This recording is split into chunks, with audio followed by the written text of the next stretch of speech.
Greetings, fellow gamers. Rick here from Game Trade Media here at GAMA Trade Show. I've got Hunter from Pandasaurus Games to tell us about Arraial. You got it. Arraial. Thank you. You got it.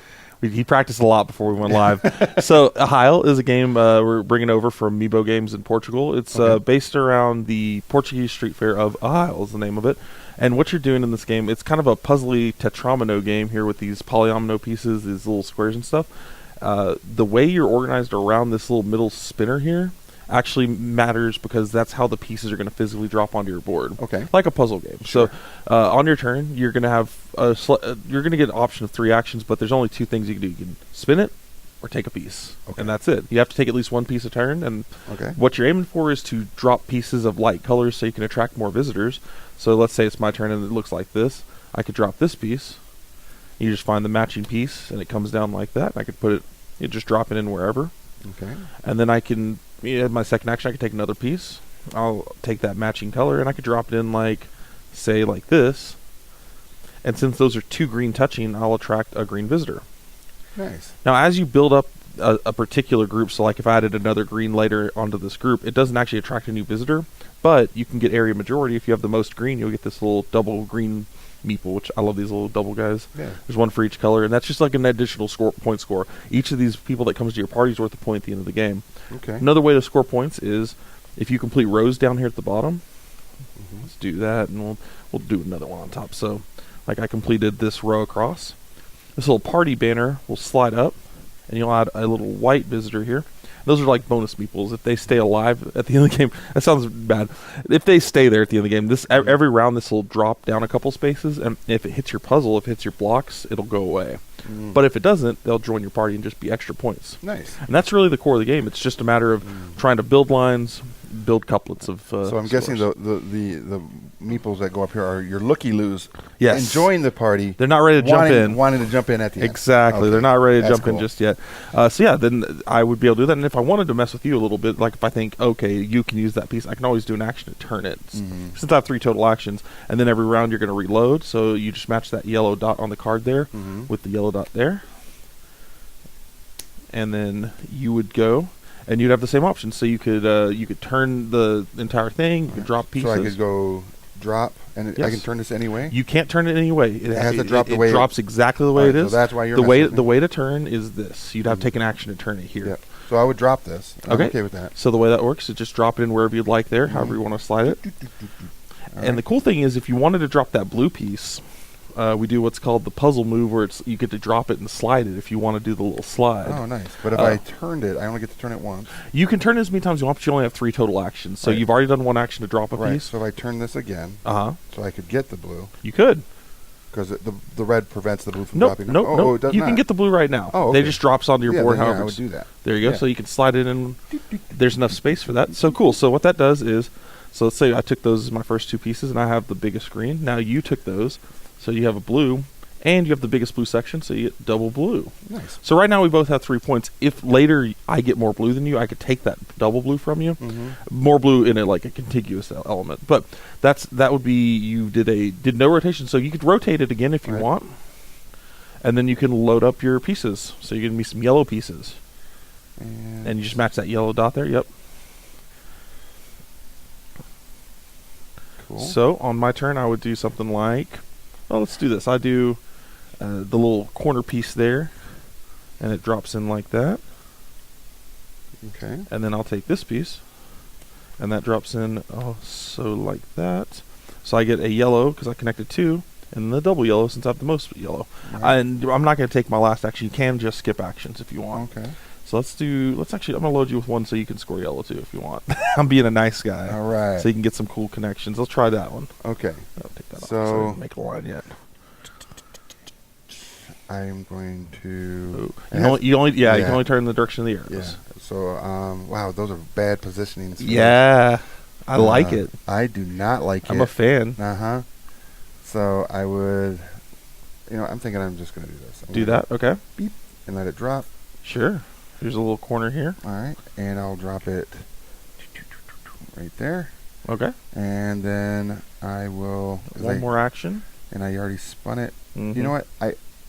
Doing the yellow would be smart, but I'm not going to do that. I'm going to go red. Okay. And I'm going And how's that dropping down like that? Yep. Oh, I And like that.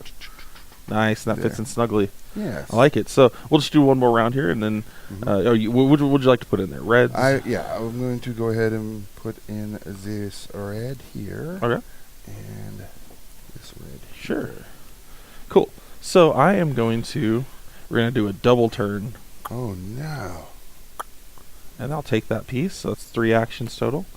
And this will drop in here. So that doesn't get me another, that won't get me another visitor for yellow because it's just connected But it there. gets you that line. Kind of defends my double meeple though. Mhm. And it gets the line, so that pops up by 1. And you put a guy there. All right. So yeah, and then we just reload it and keep going. You keep going until these cards can't be loaded onto here. There's just not enough. You'll end the round. This will drop a couple spaces, and these guys will join your party if it stays And what there. activates a drop? So that's just the end of the round. So every round, once you can't reload this will always drop 2 spaces down. Oh, wow. Okay. The thing is, as long as it doesn't hit your puzzle, you're fine. But say I built for some reason like this, Mm-hmm. really high up, and it drops 1 and then 2 and hits that, this entire bar goes away, and you lose your ability to score bonus points for the rest of the wow. game. So it's pretty important. Yeah. It's kind of like topping out in a puzzle game when you kind of build too high and you get too close to the top, you lose the game. In this case, you don't lose the game, but you'll lose bonus points. Okay. But yeah, that is the game of Arraial. It's really simple. It goes. We're pretty much halfway through that first round. Okay. And usually in 2-player games, you take a couple of pieces out, so you're not having to go through the full deck. And how many players does this support? Goes 2 to 4. 2 to 4. And what's the approximate amount of time it takes to play this? About 30, 45 minutes, nothing Okay. too long. This board, and it's also another thing you notice with the spinning, the orientation actually matters. Mm-hmm. The more players you have, you can actually orient them differently. So you can have like 1 on each side where the orientation can be different for every single person. You can do 2 on one side, 2 on another side, nice. things like that. So Okay. it actually changes the way it plays because in demos we've noticed that just like having 2 on one, 2 on the other, Right. it gets kind of cutthroat. I like it. And when will this be available at retail? This will be out in June, so around Okay. Orange and stuff. Nice. Very cool. So there you have it. There's this, but I believe Hunter has brought us even more wonderful things. So Hunter, what is this mental block? I'm having one right now because I'm seeing it, but I'm having a mental block. So tell me about mental blocks. So Mental Blocks is a game by Micah Sawyer and Jonathan Gilmore, from Dino Island and Dead of Winter. It's a 2 to 9 player game. It's a real-time puzzle game, but it's all cooperative. This is very, very pre-production. This will be out at Gen Con, so no, we don't have like all the cards and stuff here, but essentially everyone is going to get one element, one perspective of a puzzle, Okay. and together you're going to be trying to solve it. So you may only see from this side of the puzzle, and it may look something like this on your side. You see it looking like that, and from my side, it could look completely different. I could have this, like, it could look absolutely weirder and off. Sure. And there's different size pieces for every color. You're going to have 4 different colors to deal with. There's white, yellow, black, and blue. And you're going to have to construct that puzzle based on what you have, what I have, what maybe the person seeing it from that angle has, this angle. Depending on the amount of players you have, it'll vary. So it goes 2 to 9. So with 2 players, like say maybe I'd have this, you'd have this perspective, I'd have this perspective, and then we have a few open ones that we could all see. Sure. And as you add more players, you'll add, in addition to the 4 major perspectives, you'll have some angled ones where they don't see any of the colors, but they could see the shape of the overall structure from maybe that corner down. So that's a few elements like that. It's got more than that in terms of twists, though. It's real time, like I mentioned. So usually the puzzles take about 10 minutes. You'll put a 10-minute timer on and have to go from there. Right. There's also challenges you can add to it, which are like you couldn't touch triangle pieces.